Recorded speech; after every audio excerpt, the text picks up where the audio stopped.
Здравствуйте, в эфире новостная служба Центральноазиатского телевидения. В студии Андрей Рябченко, и сегодня в программе. Кыргызстан, сошедший оползень, накрыл деревню, есть погибшие и раненые. Узбекистан, спаси меня, Пан Ги Мун, отчаянный крик узбекского правозащитника из-за решетки. За что массово увольняют работающих инвалидов в Таджикистане. Астана принимает сирийскую оппозицию, Назарбаев в роли миротворца. Где ждать следующую цветную революцию в СНГ? Мнение экспертов. Накануне на юге Кыргызстана у села Кырджол после проливных дождей сошел оползень, который накрыл земляной массой 5 жилых домов. В итоге 6 человек погибло, 12 госпитализировано. На место происшествия были направлены вице-премьер и министр чрезвычайной ситуации. Тела погибших поселян были извлечены из-под земляной массы. Возможно, что число жертв увеличится, так как некоторые пострадавшие до сих пор находятся в реанимации. Алмазбек Атамбаев распорядился оказать материальную помощь пострадавшим. Семьи погибших получат по 100 тысяч сомов или около $2000.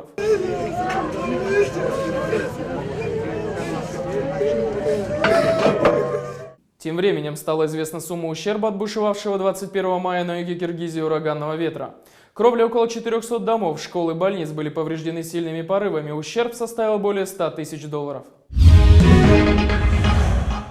Еще одному узбекскому правозащитнику Азаму Фармонову, который должен был выйти в этом году после 9 лет колоний, суд накинул дополнительно еще 5 лет, якобы за неповиновение законным требованиям администрации тюрьмы.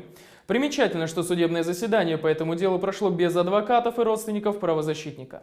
Азам Фармонов, бывший председатель Сырдарьинского областного отделения Общества прав человека Узбекистана, был арестован в 2006 году и приговорен якобы за вымогательство к 9 годам колонии.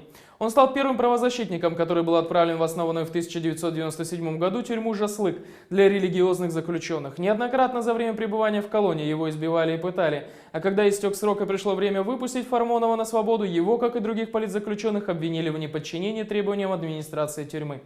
По данным радио Задлик, Азам Фармонов обратился с письмом к генеральному секретарю Организации Объединенных Наций, в котором описал, как в тюрьме Жаслык истязают заключенных, пытают, выводят на 40-градусные морозы.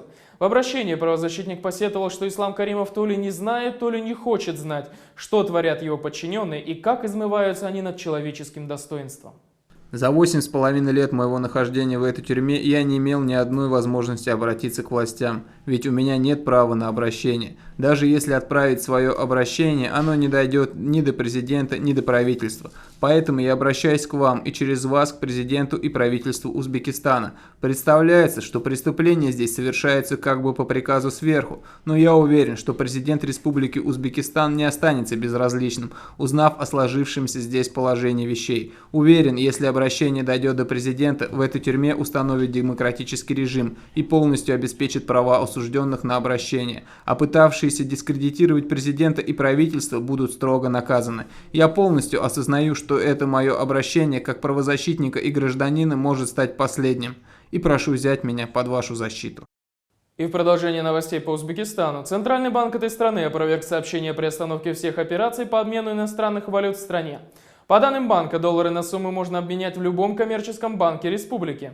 Также возмутила официальных банкиров информация телеканала «Россия-24», который отметил, что курс доллара к сумму достиг отметки 1 к 5000. Центробанк республики требует опровержения этой дезинформации, пеняя на официальный курс, который составляет $1 к 2500 суммам, забывая при этом о 3 курсах, бытующих в республике – официальном, черном и биржевом. Далее ключевые события в Центральной Азии.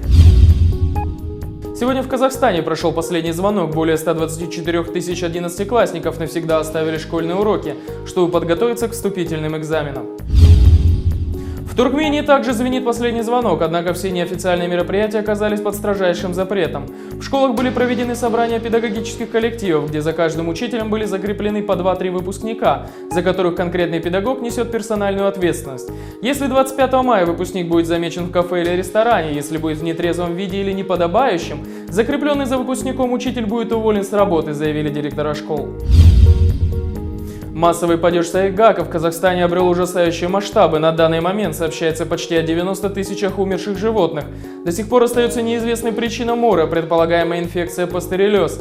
Общая же численность сайгака в республике в прошлом году составляла около 260 тысяч голов, то есть на данный момент упало около 40% всего поголовья. Сегодня в Таджикистане резко подешевел курс доллара по отношению к национальной валюте. Снижение стоимости американской валюты зафиксировано впервые в этом году. До этого сам они только обесценивался. В Южно-Казахстанской области задержано свыше 400 узбекских мигрантов, которые нарушили миграционное законодательство. Казахстан готов выделить 200 тысяч долларов гуманитарной помощи пострадавшему от сильного землетрясения Непалу. Кроме того, правительству рекомендовано оказать гуманитарную помощь Афганистану в виде растительного масла, теплой одежды, кроватей, палаток, постельных принадлежностей и посуды. Сегодня в Ашхабаде открылся первый прижизненный памятник Гурбангулы Бердымухамедову. Президент изображен в туркменской одежде на горцующем ахалтыкинском коне с высоко поднятой рукой. Рядом с аркадаком летящий голубь, символизирующий стремление к миру. Таджикские оппозиционеры сообщили о пропаже своего активиста, 23-летнего Эхсона Адинаева, который ранее был объявлен Интерполом в розыск по обвинению в киберпреступности. Продолжаем выпуск. В Таджикистане властями принято беспрецедентное решение уволить с государственной службы в течение 3 дней всех пенсионеров, военных и инвалидов, получающих пенсии. Правозащитные и общественные организации страны уже назвали данный документ дискриминационным и призвали власти отменить его. Распоряжение было подготовлено помощником президента по кадровым вопросам Асадуллой Рахмоновым и завизировано главой Госагентства социального страхования и пенсий при правительстве Сафарали Наджмуддиновым. С этого момента в республике начались массовые увольнения не только пенсионеров, но и инвалидов. Сайт Азия Плюс отмечает, что люди начали отказываться от инвалидности только чтобы сохранить работу, тем более в условиях кризиса. Отделы кадров нарушают как Трудовой кодекс, так и Конституцию страны, прямо указывая в качестве причины увольнения имеющуюся инвалидность. Правозащитники просят президента отменить дискриминирующее решение, в противном случае они намерены обратиться в суд. Чем же не угодили республике работающие инвалиды и пенсионеры? Пока закона нету, все делается на основании законов, а не распоряжений. Распоряжение это еще не закон, это подзаконный акт. Но я свое принципиальное отношение к этому вопросу скажу. Пенсионеры работают не за то, что они очень хотят работать. Дело в том, что на этой скудной пенсии жить невозможно.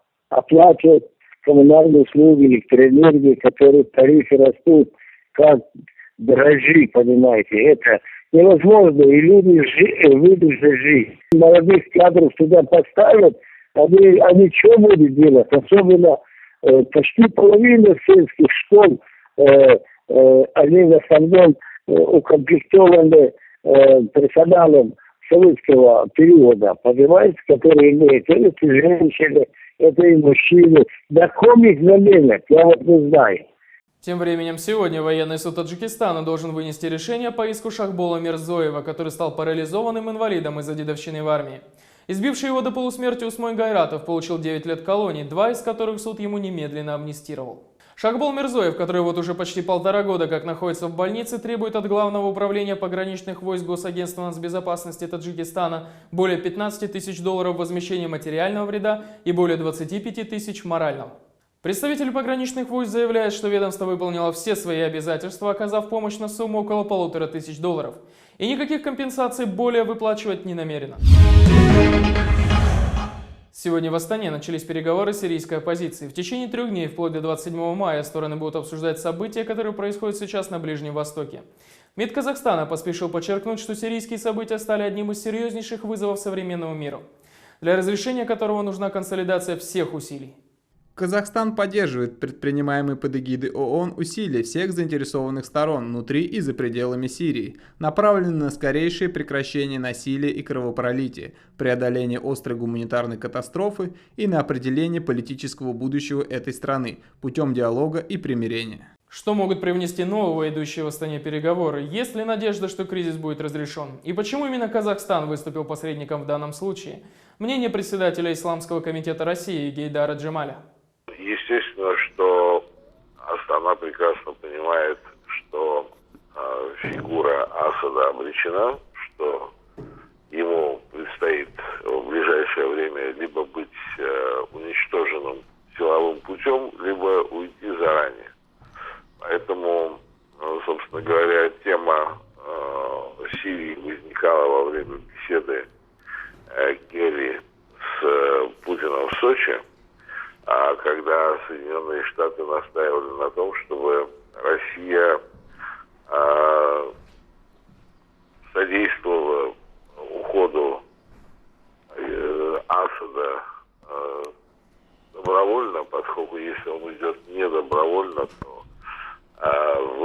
Дамаске достанется исламскому государству. А американцы от этой перспективы в ужасе, они хотели бы привести там своего человека из умеренной оппозиции, из прозападных либералов.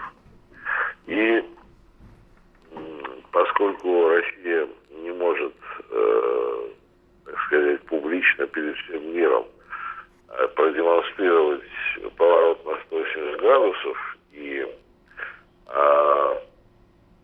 отречься от Асада, которого она поддерживала все это время, определенные функции, определенная миссия в вопросе переориентации доверена Казахстану, у которого больше развязаны руки.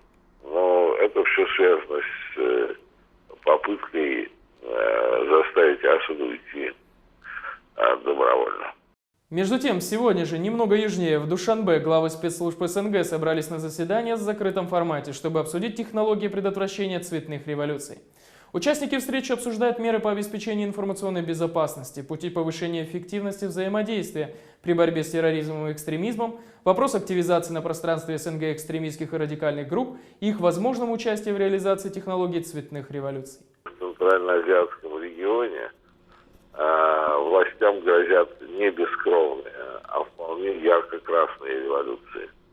Потому что они настолько достали свои народы, что вряд ли им удастся полюбовно, по добру, по здорову уйти в качестве бывших правителей. Я думаю, что это будет все очень в жестком ключе, и поэтому им надо говорить и беспокоиться не о цветных революциях, а о том, что народ их просто сметет и уничтожит.